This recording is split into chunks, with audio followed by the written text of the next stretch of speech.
अस्सलामु अलैकुम वरहमतुल्लाहि वबरकातुहू। दोस्तों, मेरे चैनल में खुश आमदीद। इससे पिछली वीडियो में हमने ये S120-12 पावर सप्लाई रिपेयर की थी। आज हम इसकी आउटपुट करंट मेजर करेंगे कि हम किस तरीके से इस पावर सप्लाई पे लोड कनेक्ट करें और इसकी आउटपुट चेक करें। इसके लिए मैं ये कार का हेड लैंप वाला बल्ब यूज कर रहा हूँ, जिसमें 75 वाट के दो एलिमेंट हैं। 150 वाट, लेकिन ये 150 वाट होता नहीं है, 150 वाट से कम होता है। हमारी मैक्सिमम रेटिंग है 10 एम्पियर। तो ये अगर 150 वाट होगा तो ये तकरीबन उसके करीब 3 पहुंच जाता है। तो चले देखते हैं इसको। अगर आपको इलेक्ट्रॉनिक्स में अच्छा एक्सपीरियंस नहीं है तो कभी भी रिपेयर करने की कोशिश ना करिए, कभी भी टेस्ट करने की कोशिश ना करिए। इस लैंप में ये कॉमन वायर है एक, जो कि इस बड़े कट के इस साइड पे है, तो ये कॉमन है। ये एक फिलामेंट है और ये दूसरा है। हम ये कॉमन वाला जो है ये पॉइंट कनेक्ट कर देंगे पावर सप्लाई के कॉमन के साथ।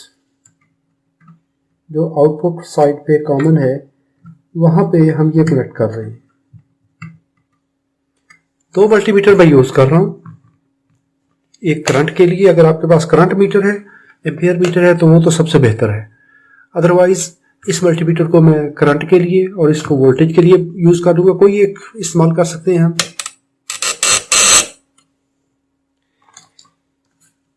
एम्पियर मीटर के लिए कनेक्शन जो करने हैं वो ऐसे करेंगे कि इस मल्टीमीटर की ये वोल्ट वाली रेड लीड यहां से उतार लेंगे और इसको कनेक्ट करेंगे एम्पियर वाली सॉकेट में, जिसमें 10 एम्पियर लिखा हुआ है। इसकी रेड लीड कनेक्ट कर देंगे हम पॉजिटिव आउटपुट टर्मिनल पर।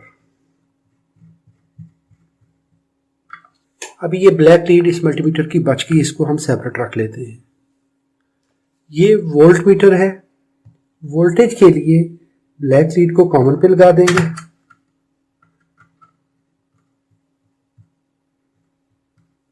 और पॉजिटिव को, रेड लीड को हम इस पॉजिटिव वाले पॉइंट पे लगा देंगे। कनेक्शन अभी इस तरह हो गया कि जहां से वोल्टेज पढ़ने हैं इसको हम सेट कर लेते हैं वोल्टेज पे। ये हो गया हमारे डीसी वोल्टेज। डीसी वोल्टेज वाले मीटर की positive lead, red lead positive terminal पर, ब्लैक लीड कॉमन पे। एम्पियर मीटर वाली रेड लीड पॉजिटिव टर्मिनल पर, ब्लैक लीड को हमने सेपरेट छोड़ दिया।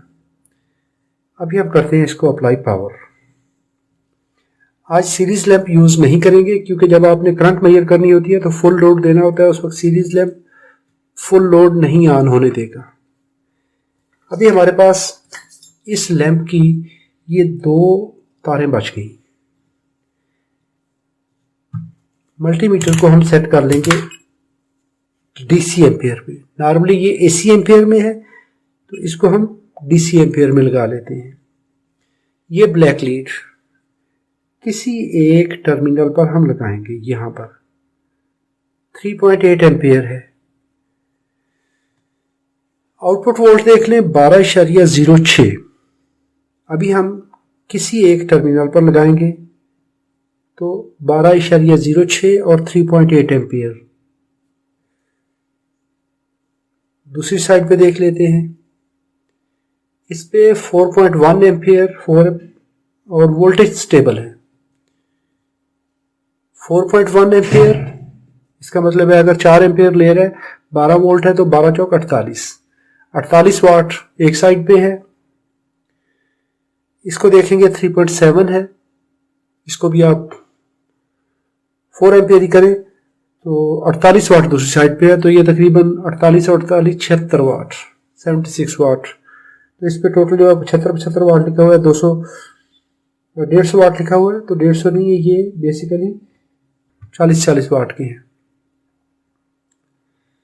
अभी मैं ये तार दोनों फिलामेंट को इकट्ठा करके लगाता हूं और इसके एम्पियर देखते हैं। तो ये तकरीबन 7.5 एम्पियर हैं और वोल्टेज उसी तरह 12.06, 0.01, यानी 10 मिली वोल्ट का फर्क आया है। इसको बहुत ज्यादा देर तक कनेक्ट नहीं करेंगे, वरना ये मल्टीमीटर का फ्यूज उड़ा सकती है।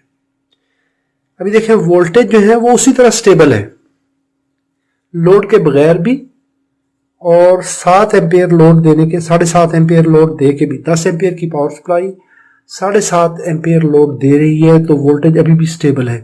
अभी इससे ज़्यादा अगर आपके पास लोड है, 10 एम्पेयर का लोड है, तो भी आप इसको अप्लाई कर सकते हैं।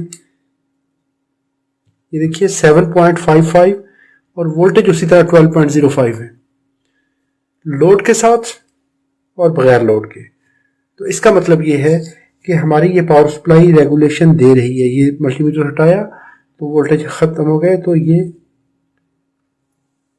12.05। अगर कोई भी पावर सप्लाई अपने वोल्टेज इस तरह मेंटेन रखती है तो वो पावर सप्लाई ठीक है। अगर पावर सप्लाई लोड देने पे, करंट ड्रा करने पे अपने वोल्टेज अगर ड्रॉप कर जाती है, उसकी लोड रेगुलेशन फेल होगी। वीडियो देखने पे शुक्रिया। अस्सलाम वालेकुम वरहमतुल्लाहि वबरकातुहू।